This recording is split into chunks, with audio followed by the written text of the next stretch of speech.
Pernah kepikiran nggak apa sih yang sebenarnya terjadi di balik setiap klik, setiap unggahan, dan setiap transaksi online yang kita lakukan? Nah, di Indonesia, semua itu ada aturannya, diatur sama payung hukum yang kuat, namanya UU ITE. Hari ini, kita bakal bedah bareng-bareng aturan mainnya, biar kita semua makin melek dan aman di dunia digital. Jadi gimana ceritanya kalau kejahatan itu udah nggak lagi di jalanan, tapi pindah ke jaringan? Kejahatan siber ini kan emang nggak kelihatan ya, nggak ada tuh tempat kejadian perkara fisik. Tapi dampaknya, wah jangan salah, dampaknya itu nyata banget. Duit bisa lenyap dari rekening, reputasi seseorang bisa hancur lebur cuma dalam hitungan jam. Ini bukan cerita fiksi teman-teman, ini adalah risiko nyata yang kita hadapi setiap hari. Dan ini bukti nyatanya. 117 juta rupiah. Ini bukan sekedar angka di layar loh. Ini adalah kerugian finansial yang beneran terjadi dari satu kasus peretasan aja yang berhasil diungkap. Jadi jelas ya, kejahatan siber itu ada harganya. Dan harganya mahal banget. Oke, supaya kita bisa navigasi dunia digital ini dengan lebih pede, kita bakal kupas tuntas semuanya dalam 5 bagian penting. Kita mulai dari seberapa jauh sih jangkauan hukum kita, terus apa aja yang dilarang, gimana caranya melawan kalau kita jadi korban, siapa yang harusnya bertanggung jawab, dan yang paling penting, apa peran kita. Yuk, kita mulai? Oke, bab pertama, jangkauan hukum cyber. Mungkin kita mikirnya hukum itu cuma berlaku di dalam negeri aja. Tapi di dunia maya yang nggak ada batasnya ini, hukum kita ternyata punya tangan yang super panjang. Coba kita lihat, sejauh apa sih jangkauannya? Jadi gini, kekuatan hukum siber kita itu ditopang sama 2 pilar utama. Yang pertama, asas teritorial. Ini sudah jelas ya, kejahatan terjadi di wilayah Indonesia, ya diadili pakai hukum Indonesia. Tapi pilar kedua ini nih yang benar-benar jadi game changer. Asas ekstrateritorial. Artinya apa? Artinya pelaku nggak bisa sembunyi di negara lain. Kalau tindakan kamu dari luar negeri itu merugikan Indonesia atau warganya, hukum kita tetap bisa ngejar kamu. Dan ini bukan cuma interpretasi loh. Ini tuh tertulis jelas hitam di atas putih di pasal 2 UU ITE.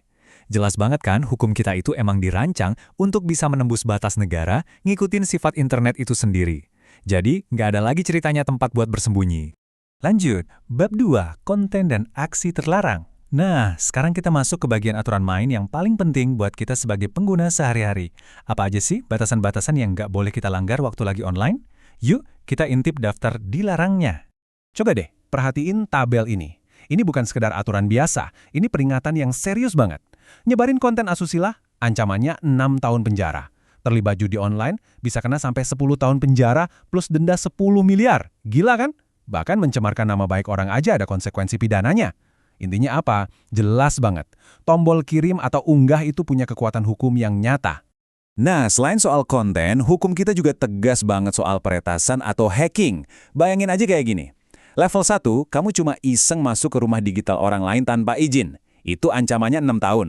Level 2, kamu masuk dan mencuri barang alias data. Hukumannya langsung naik jadi 7 tahun. Dan level 3, yang paling parah, kamu nggak cuma masuk tapi juga ngerusak kunci dan pintunya, alias menjebol sistem keamanannya. Ancamannya paling berat, 8 tahun. Ini nunjukin betapa seriusnya negara melindungi data dan sistem digital kita. Oke, kita udah tahu aturannya ya. Sekarang kita masuk ke bagian yang paling memberdayakan nih. Apa yang harus kita lakuin kalau amit-amit kita jadi korban? Gimana caranya kita melawan balik secara hukum? Ini nih pertanyaan yang sering banget muncul. Mungkin Anda pernah ngalamin, entah itu kena tipu online atau ada perselisihan lain. Kira-kira screenshot chat WhatsApp atau bukti transfer digital itu laku nggak sih sebagai bukti di pengadilan? Jawabannya tegas banget. Bisa. Jadi, menurut UU ITE, semua informasi dan dokumen elektronik itu adalah alat bukti hukum yang sah. Artinya, screenshot, email, rekaman, atau apapun itu punya kekuatan hukum yang sama persis kayak dokumen kertas di pengadilan. Jadi, simpan baik-baik bukti itu. Jangan pernah disepelekan. Dan ini dia langkah-langkah konkret buat melapor. Prosesnya sekarang udah dibuat lebih gampang. Pertama, kumpulin semua bukti digital yang kamu punya. Kedua, langsung aja buka situs resminya Patroli Siber Polri. Ketiga, isi formulir laporannya secara online selengkap-lengkapnya. Dan terakhir, laporanmu akan diproses sama tim ahli. Keadilan di dunia digital itu bukan lagi hal yang mustahil buat diperjuangkan. Pembahasan kita nggak akan lengkap kalau kita nggak ngomongin peran pihak lain yang juga super penting, yaitu para platform digital itu sendiri. Mereka itu bukan cuma penyedia layanan loh, tapi mereka juga penjaga gerbangnya. Kalau dalam bahasa hukum, mereka ini disebut penyelenggara sistem elektronik, atau disingkat PSE. Ini istilah buat semua platform yang kita pakai, mulai dari media sosial, marketplace, sampai aplikasi bank. Kenapa ini penting? Soalnya mereka lah yang pegang dan kelola data serta semua interaksi kita. Dan status sebagai PSE itu nggak main-main, karena ada tanggung jawab hukum yang gede banget di baliknya. Mereka itu wajib menjaga sistemnya supaya aman dan andal. Kalau sampai data kita bocor karena mereka lalai, mereka bisa dituntut. Pemerintah juga bisa ngasih sanksi yang berat, mulai dari denda sampai pemblokiran akses. Intinya, ini adalah jaring pengaman yang memaksa para platform untuk serius melindungi kita. Oke, bab terakhir, peran kita semua. Kita udah bahas hukumnya, aturannya, dan tanggung jawab platform. Tapi ekosistem digital yang aman itu nggak bakal terwujud tanpa bagian yang paling penting, yaitu kita, para penggunanya. Jadi, apa yang bisa kita lakukan?